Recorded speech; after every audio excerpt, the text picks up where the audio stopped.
त्या people's Republican पक्षाच्या वतीने हे जी पत्रकार परिषद आयोजित करण्यात आली त्यामध्ये मुख्य हेतू हाच आहे।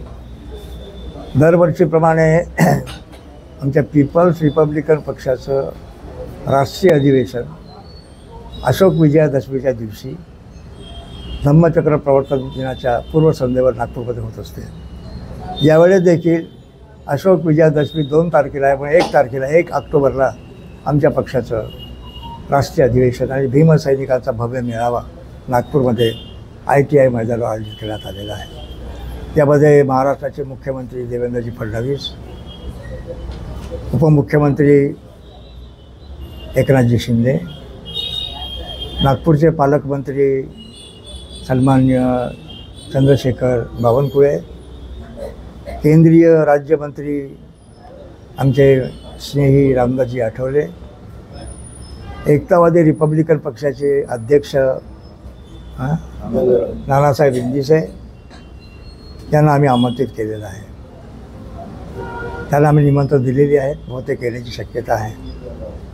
ही यामध्ये सर्वात महत्त्वाचा गोष्ट असा आहे की आमच्या अधिवेशनामध्ये एक ठराव करून आम्ही सरकारकडे, राज्य सरकारकडे, केंद्र सरकार पाठवणार आहोत की बुद्धगयेचं महाबोधी महाविहार जे आहे ते भारतीय बौद्धांच्या ताब्यात आलं पाहिजे।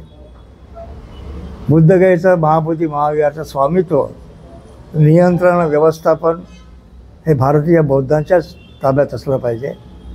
जसे इतर धर्माची श्रद्धास्थानं त्या धर्माच्या ताब्यात आहेत, दुर्दैवानं बौद्धांचं हे जागतिक श्रद्धास्थान असलेलं महाबोधी महाविहार मात्र बौद्धांच्या ताब्यात नाही।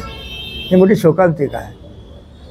या आमच्या 1 ऑक्टोबरच्या पक्षाच्या अधिवेशनामध्ये आणि भीमसैनिकांच्या भव्य मेळाव्यामध्ये या दृष्टीनं महाबोधी महाविहार मुक्तीच्या आंदोलनाची घोषणा केली जाणार आहे। आणि मग नॉनस्टॉप अशा प्रकारचा संघर्ष, असा लढाची भूमिका आमचा पक्ष घेणार आहे। या दृष्टिकोनातून आता राज्याचे अनेक प्रश्न आहेत। आता आमच्या अतिरिक्त पावसामुळे, महापूर वगैरे जे आल्या पावसामुळे आमचा शेतकरी हवालदिल झालेला आहे। आमची मागणी अशी आहे की बाकी तांत्रिक बाजूला ठेवून कमीत कमी सानुग्रह अनुदान 50,000 रुपयाचं प्रत्येकी पीडित शेतकऱ्याला हेक्टरी 50,000चं अनुदान सरकारने दिलं पाहिजे, आमची मागणी आहे। बेरोजगारीचा प्रश्न आहे, महागाईचा प्रश्न आहे, आरक्षणाचा प्रश्न आहे। आणि अलीकडच्या काळामध्ये एक नवीनच टूम निघाली आहे। अजितदादा पवार म्हणतात, आमच्या सुप्रियाताई सुळे म्हणतात की आरक्षणाचा आधार आर्थिक असला पाहिजे। ती पहिल्यांदा मी ऐकून राहिलो, आजपर्यंत कधी बोलले नाही, काय केलं नाही।